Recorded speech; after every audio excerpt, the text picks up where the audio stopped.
নমস্কার বন্ধুরা, ফুলের রেণুর হেসেলে আপনাদের আরও একবার স্বাগত। আজ বানাবো সবার প্রিয় প্যান পিৎজা। লাগছে উষ্ণ দুধ 1 কাপ, চিনি 2 টেবিল চামচ, ড্রাই ইস্ট 1 চা চামচ,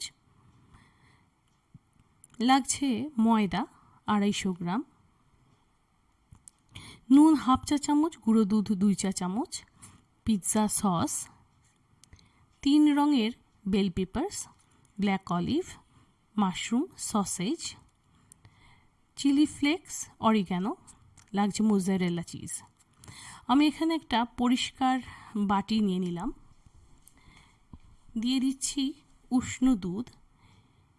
দুধটা উষ্ণই হতে হবে, না বেশি গরম না বেশি ঠান্ডা। দিচ্ছি চিনি, আর তার সাথে দিয়ে দিচ্ছি ড্রাই ইস্ট। এই 3টে উপকরণ খুব ভালোভাবে মিশিয়ে নিতে হবে।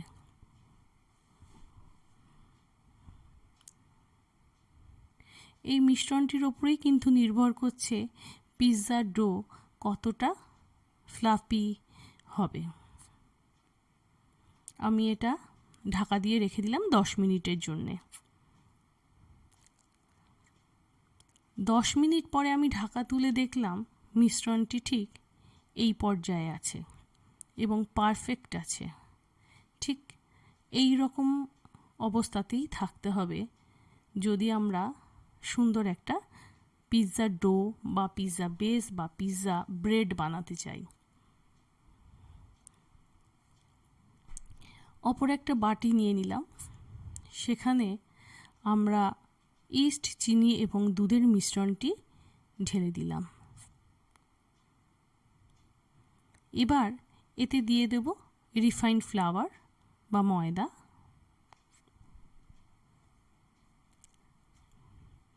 দেব নুন এবং দিয়ে দেব গুঁড়ো দুধ।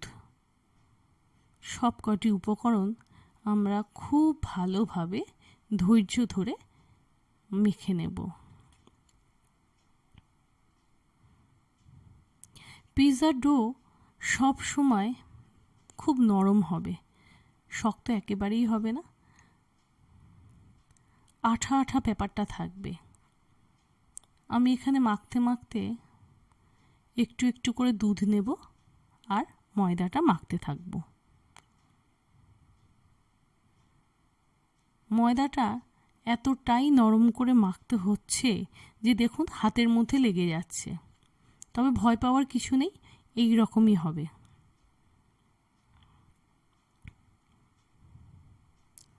আমার ময়দাটা মাখতে মাখতে এই অবস্থায় দাঁড়িয়েছে। আমি খুব ভালোভাবে ময়দাটাকে মলে নেব, তার জন্যে কিছুটা ময়দা ছড়িয়ে দিলাম এবং ময়দাটাকে ওই শুকনো ময়দার উপরে মাখতে থাকবো। হাত থেকে ছাড়ানোই যাচ্ছে না যে এতটা আঠালো ব্যাপার এই ময়দাটার মধ্যে রয়েছে।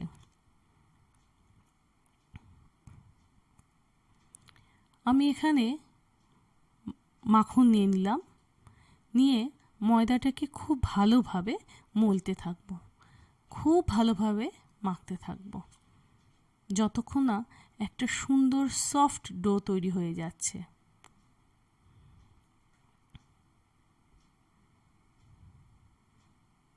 মোটামুটি ময়দাটা আমার মাখা হয়ে গেছে, একটা সুন্দর সফট ডো এখানে আমি তৈরি করে ফেলেছি এবং দেখুন হাত থেকে কিন্তু ময়দাগুলো সম্পূর্ণ ছেড়ে গেছে। আমি এবার এখানে একটা পরিষ্কার বাটি নেব, পরিষ্কার শুকনো বাটি, তার মধ্যে সামান্য মাখন গ্রিস করে নেব এবং তার মধ্যে আমি এই ডোটা রেখে দেব। ওপরটা যেন ড্রাই না হয়ে যায়, তাই ডোয়ের ওপরে আমি হালকা একটু মাখন মাখিয়ে নিলাম। এই অবস্থায় ময়দাটাকে আমরা আর নাড়াচাড়া করব না, ঢাকা দিয়ে কোনো গরম স্থানে রেখে দেব। আমি 1 ঘন্টা পর ময়দাটাকে আবার আপনাদের সামনে আনলাম। দেখুন কি পরিমাণ সুন্দর নরম হয়ে গেছে এবং ফুলে উঠেছে কতটা। এই অবস্থায় কিন্তু খুব চেপে চেপে ময়দা মাখলে হবে না, হালকা হাতে ময়দাটাকে একটু মেখে নিতে হবে যাতে এর ভেতরে থাকা সমস্ত বায়ুগুলো বাইরে বেরিয়ে আসে। ময়দাটাকে আরও হালকা হাতে ভালো করে মেখে নেব। কোনো রকমের কোনো চাপাচাপি এখানে করব না।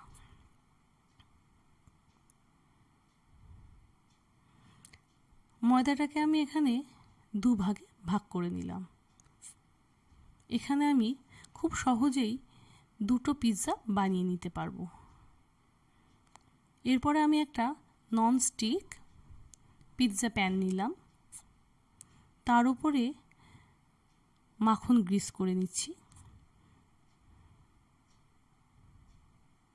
ভালো করে মাখনটা চারিধারে লাগিয়ে নেব যাতে পিৎজা বেসটা যখন আমি এর মধ্যে দেব তখন যেন লেগে না যায়। উপরে একটু হালকা ময়দা ছড়িয়ে নিলাম।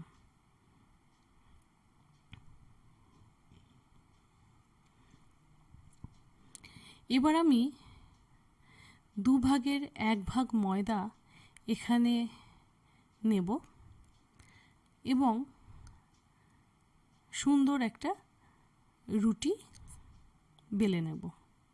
আপনারা চাইলে হাত দিয়ে দিয়েও ময়দাটাকে স্প্রেড করতে পারেন। আমি এখানে বেলে দিচ্ছি।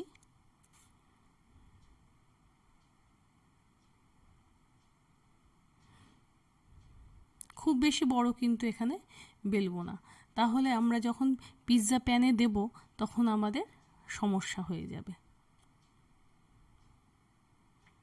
আমি এখানে পিৎজা প্যানটা নিয়ে নিয়েছি, নিয়ে রুটিটাকে এই পিৎজা প্যানের মধ্যে সুন্দর করে চেপে চেপে বসিয়ে দিচ্ছি।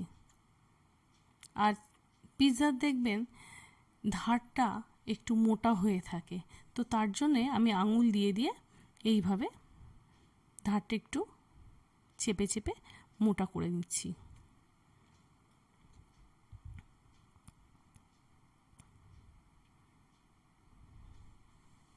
সুন্দর করে পিৎজা প্যানের মধ্যে আমি রুটিটাকে সেট করে নিলাম।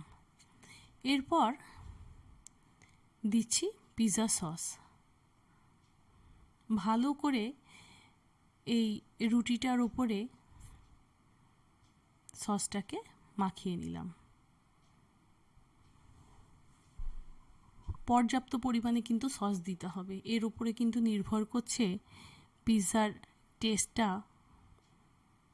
কতটা ভালো হবে। এরপর আমি মোজারেলা চিজটাকে এই পিৎজা বেসের উপরে গ্রেট করে নিচ্ছি। ভালো করে যতটা চিজ দেওয়া যায়, চিজের উপরেই তো পুরো টেস্টটা নির্ভর করে না। এবার আমি সবুজ, হলুদ আর লাল বেল পেপারগুলো সুন্দর করে পিৎজা ব্রেডের উপরে সাজিয়ে নিচ্ছি। আমি এইভাবে করছি, আপনারা আপনাদের পছন্দ মতো টপিং দিতেই পারেন। ভালো করে সুন্দর করে সাজিয়ে নিচ্ছি।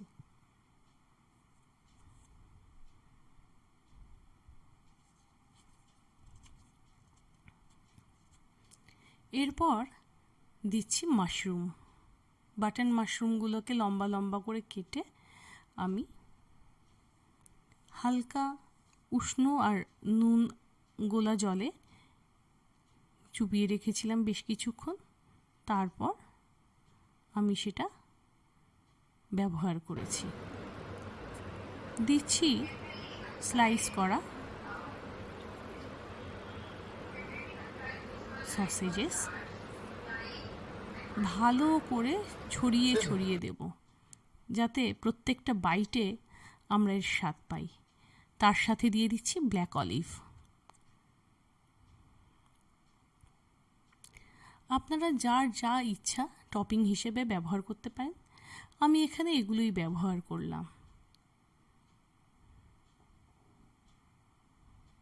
দিয়ে দিচ্ছি অরিগ্যানো। এক্ষেত্রে মিক্সড হার্বও আপনারা ব্যবহার করতে পারেন। আর দিয়ে দিচ্ছি চিলি ফ্লেক্স।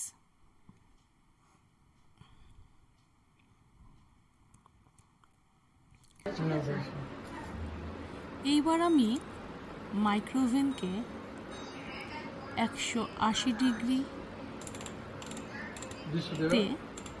10 মিনিট প্রিহিট করে নেব।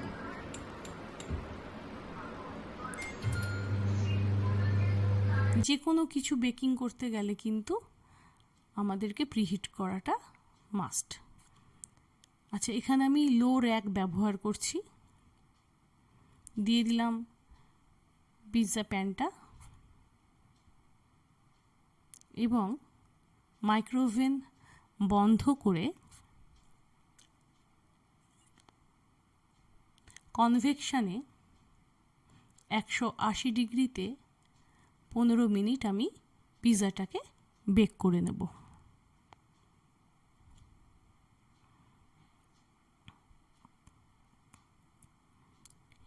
এই ক্ষেত্রে মাইক্রোওভেনের উপরে অনেক কিছু ভ্যারি করে। আপনারা আপনাদের মাইক্রোওভেনে বুঝে তারপর বেক করবেন। আমার পিৎজা কিন্তু রেডি। কি ইয়ামি লাগছে না দেখতে?